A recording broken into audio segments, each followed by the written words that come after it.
Soalan, minta Ustaz jelaskan dakwaan Nabi tak buat, kita tak boleh buat. Ya, yang ini saya ada jelaskan dalam kuliah semalam. Kalau nak lebih detail boleh pergi ke laman Facebook saya ni yang ada di slide tu.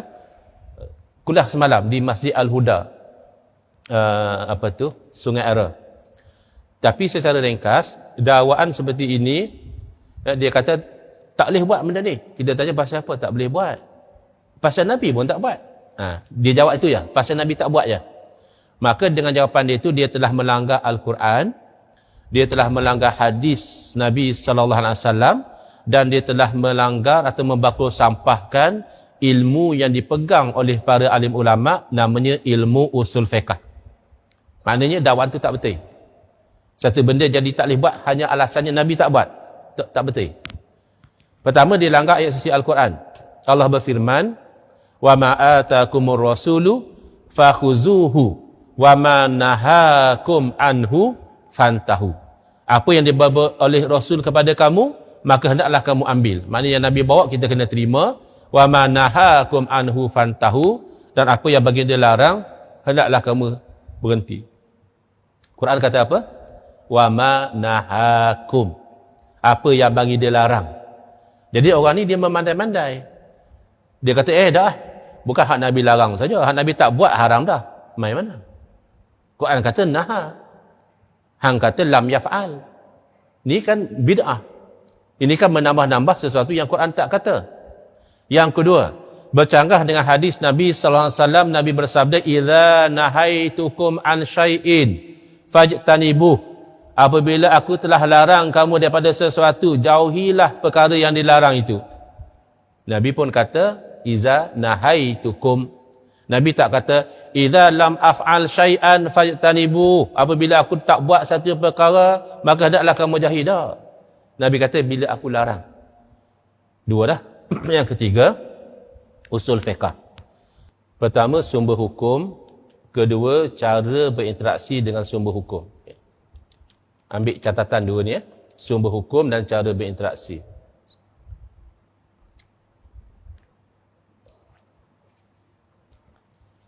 Sumber hukum dalam usul fiqh bukan hanya perbuatan Nabi. Perbuatan Nabi SAW salah satu sumber hukum. Dia bawah tajuk sunnah.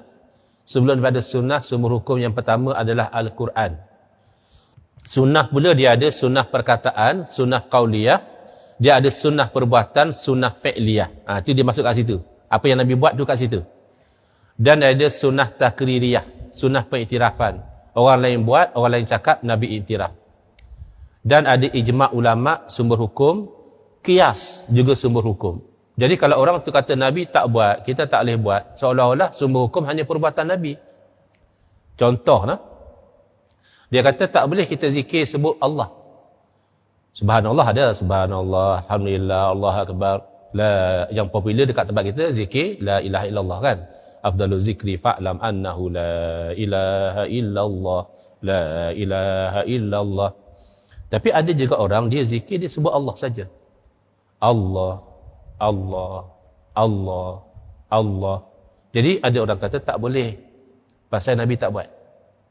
Ini keliru. Pertama, orang zikir Allah Allah dia beramal dengan ayat Quran. Allah berfirman, wazkurullaha zikran katsira. Hendaklah kamu sebut Allah dengan sebutan yang banyak. Bila dia sebut Allah Allah Allah dah terpayung dengan dalil Al-Quran. Kemudian ijma' ulama, tidak ada satu orang ulama yang larang orang sebut Allah Allah Allah, sehinggalah pertama kali orang yang mempertikaikan zikir Allah Allah Al-Imam Ibn Taymiyah rahimahullah taala pada abad yang ke-8 Hijrah. Berarti pandangan beliau dalam perkara ini melanggar ijma', maka tertolak secara automatik. Yang ketiga, qiyas. Benda yang sama, hukumnya sama. Jadi zikir ini termasuk ibadah yang tidak diikat. Ada ibadah diikat, itu tak boleh pandai-pandai. Sembahyang ada waktu dia, tak boleh sembahyang luar waktu. Haji ada tempat dia, tak boleh haji di Pulau Pinang, tak boleh haji. Haji mesti di Kaabah, di Makkah. Jadi ada ibadah tidak terikat. Nak zikir bila terpulang, nak zikir di mana tak ditetapkan tempat dia. Nak zikir ada wuduk, bagus. Tak ada wuduk pun boleh zikir. Ya? Menghadap kiblat, bagus. Tak menghadap kiblat pun boleh zikir. Selawat juga sama. Jadi zikir dengan subhanallah boleh, alhamdulillah boleh, Allah akbar boleh, zikir dengan Allah juga boleh. Bahkan kalau kita pergi pada sunnah, sunnah bukan hanya perbuatan, sunnah menakumi juga perkataan. Nabi SAW pernah berpesan pada satu orang bahawa tidak putus-putus lidah kamu itu basah dengan menyebut Allah. Nabi pesan macam itu. Jadi ini sumber hukum semua ni. Jadi silap kalau dia kata, oh tak boleh sebut Allah sebab Nabi tak buat, itu kesilapan yang besar. Kalau usul fiqh dapat A, makna gagal faham. Ya? Sebab bukan begitu usul fiqh. Yang kedua, berinteraksi dengan sumber hukum. Macam mana tahu kata satu benda tu haram? Kita kata sumber hukum Quran hadis. Betul? Macam mana nak tahu kata Quran kata haram? Macam mana nak tahu kata hadis kata haram? Pertama ada sighatun nahyi. Ada la nahi. Contoh, wala taqrabuz zina. Dan janganlah kamu menghampiri zina. Maka difahami di situ, menghampiri zina juga sudah haram. Berzina memang haram lah. Menghampiri. Mana duduk berdua-duaan. Sebab tu ada tangkapan khalwat tadi. Dia belum zina lagi. Tapi dia berkhalwat itu menghampiri zina. Mana tahu kata haram? Sebab Quran kata la. Kemudian yang kedua ada sighatut tahrim. Contohnya, innama harrama alaikumul maitah. Hanya sahaja Allah Ta'ala telah mengharamkan ke atas kamu bangkai. Yakni memakan bangkai. Binatang yang tidak disembelih secara syar'i. Mana tahu kata haram? Memang istilah tu harrama maknanya mengharamkan. Yang ketiga, zammul fi'li. Dikeji perbuatan itu. Dalam hadis Nabi SAW bersabda, man ghasya falaisa minna. Siapa yang menipu, dia bukan dari golongan kami. Nabi tak kata jangan menipu. Nabi tak kata menipu itu haram. Tapi bukan daripada golongan kami itu satu bentuk kejian. Maka dipahami bahawa menipu itu haram. Tidak ada dalam kaedah usul fiqh, kalau Nabi tak buat, berarti perbuatan itu haram. Tak ada. Ini sembang kedai kopi. Tak apalah orang kampung sembang lagu tu. Takkan ada master, ada PhD pun sembang lagu tu. Lekeh lah.